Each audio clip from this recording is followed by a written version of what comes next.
kung umasta parang first lady. Pag-usapan natin dahil di umano sa cocaine. O, papakita ko ha, pakinggan nyo mabuti. Tila deadma ang Malacanang sa umikot na mensahe sa ilang mga reporter na ang dahilan daw ng diverticulitis diagnosis ng Pangulo ay drug use umano. Sa nasabing mensahe, lumalala raw ang sakit ng Pangulo at hindi na raw siya physically fit para mamuno. Pero dahil hindi nagpakilala ang nagbigay nito, kung unknown number yan, di unknown din ang source niyan. So kung unknown ang source niyan, so malamang gumagawa ng kwento yan. So huwag natin masyadong paniwalaan ng mga kumakalat sa social media. Ayun, ulitin natin ha.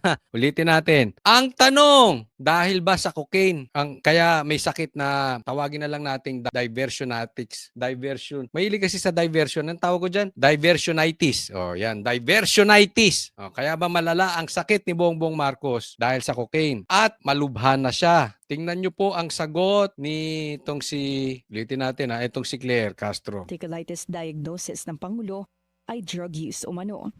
Sa nasabing mensahe, lumalala raw ang sakit ng Pangulo at hindi na raw siya physically fit para mamuno.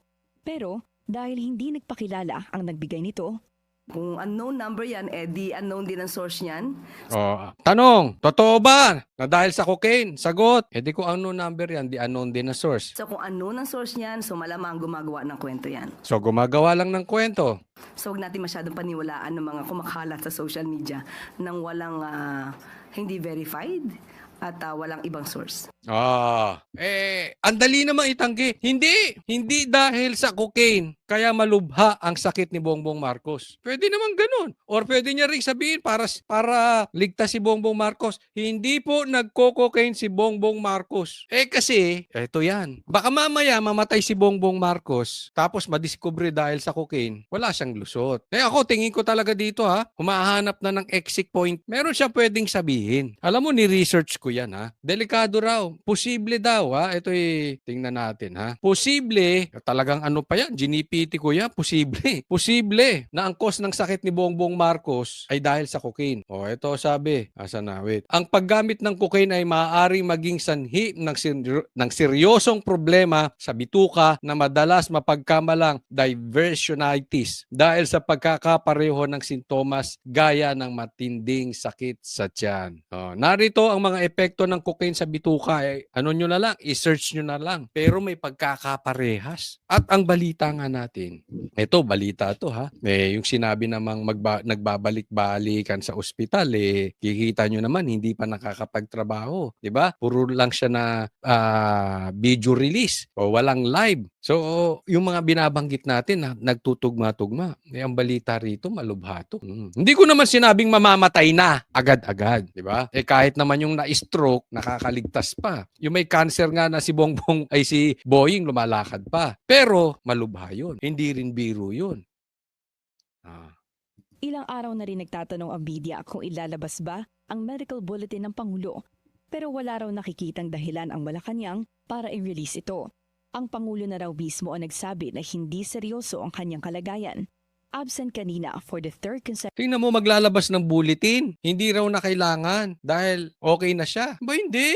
Responsibilidad mo yan sa taong bayan. Doktor ka ba? O halimbawa ako may sakit, balay ko ba kung may sakit ako o wala? Kung tayong mga tao, alam natin kung meron tayong sakit o wala, hindi na natin kailangan ng doktor. Hindi na natin kailangan yung mga CT scan na yan, yung mga x-ray na yan. Kaya nga nandiyan yan minsan, di ba? Anong cause ng ano? Bakit huli na natatagpuan ng cancer? Minsan matatagpuan na stage 4. Bakit hindi mo napupuna? Bakit ikaw sasagot Bongbong Marcos? Pabalik-balik ka sa ospital. Maglabas kayo ng bulletin. Hayaan mo yung doktor mag-explain. Ba't ikaw?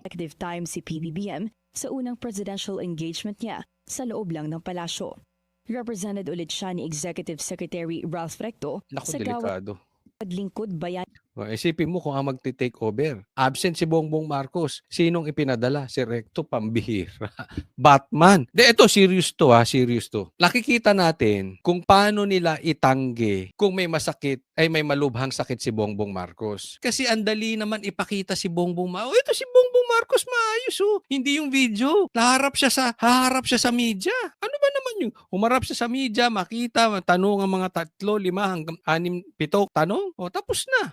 puro ang nakakita sa kanya, sekretary niya. Maniniwala ba kayo? Sino naglagay dun? Sinong nakakita sa kanya? Si Claire. Papagkatiwalaan mo ba yung si Claire? Di ba ang tanong ko nga sa inyo, kung si Bongbong kaya mamamatay, aamin kaya agad si Claire? Aamin kaya sila? Baka pag namatay yan ngayon, abutin ng ilang oras yan bago umamin. Di ba? Ayusin mo nila yung kailangan nilang ayusin. Ito, nakikita natin, by their actions, malubha si Bongbong Marcos. Ito dito delikado. Yung mga nagpipiling presidente. Halimbawa, ang Remulla Brothers. Delikado po ang takeover ng Remulla Brothers. Tatandaan natin si Boying, ha? Yung Bendalo, delikado yan. O sino na pinadala? Si Recto. Pag ito, ang dumosisyon, patay tayo. Alam mo nangyari na yan. Meron akong kakilalang dating presidente. Hindi ko napapangalanan kung sino ito. Pero baka kilala nyo. Matagal na daw malubha. Hindi si Bongbong Marcos, ha? Dating presidente, hindi ko sasabihin kung saan bansa. Dating presidente, matagal na daw malubha. Ang pumipirma-pirma na lang daw. At ang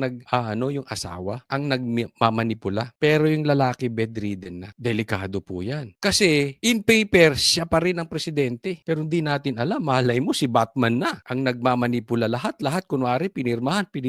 Delikado. Kaya kailangan may responsibilidad si Bongbong Marcos. Maglagay ng harapin niya ang taong bayan. Ni ceremony kung saan pinarangalan ang mga natatanging government employees noong 2025. Ayon kay E.S. Recto, inabisuhan si PBBM na kanyang doktor na magpahinga muna ng bahagya dahil may downtime talaga ang recovery sa diverticulitis. Pero sa donning of rank ceremony ni PNP Chief Jose Melencio Nartates Jr., present ang presidente. Nang matanong kung bakit tila namimili ng dadaluhang event ang Pangulo, Nasa prerogative na po ng Pangulo yon. Kung nararamdaman niya po na ito muna ay dapat atinan muna ng mga alter ego ng Pangulo, yun po. Yun naman din So alter ego niya si Batman. Delikado. po ang in-explain ni E.S. Reflecto. hindi pa sigurado kung magpapakita na sa publiko si PBBM sa mga susunod na araw. Pero engagements pa rin naman daw na maituturing ang private meetings na dinadaluhan ng Pangulo. Para sa agenda, Alam mo, isa pang dyan, isa pang delikado dyan, ay isa pang dapat ginagawa dito dahil ito ay delikado. Dapat kumikilos na po ang AFP. Responsibilidad nila na alamin talaga. Di ba? Magsalita sila. Okay lang ang Pangulo. Para pag namatay, meron tayong, teka muna, sabi mo okay lang. Hindi kasi responsibilidad. Kung hindi ako nagkakamali, hindi naman tayo abogado. Responsibilidad ng sundalo yan na alamin ang totoong kalagayan ng presidente. Hindi mo lang yan haharap, hindi mo lang yan basta sasabihin, ay sinabi ng presidente, okay siya, paniwalaan mo na. Sinabi ng presidente, hindi siya adik, paniwalaan mo na. Sinabi ng presidente, walang pumasok na baril sa KOJC, paniwalaan mo na. Sinabi ng presidente, hindi siya nagnakaw sa Ghost Project, paniwalaan mo na. Responsibilidad yung AFP, tingnan nyo naman, totoo ba na malubasa o totoong okay na siya? Kailan kayo gagalaw? Di ba? Yan naman ay nasa konstitusyon. Hindi naman tayo nagtatawag ng illegal. Yung nasa batas lang eh. Kaya kayo nandyan, gawin nyo naman yung responsibilidad ninyo. Kaya kayo binabayaran ng taong bayan dahil meron kayong responsibilidad. Galaw-galaw, baka ma-stroke naman kayo.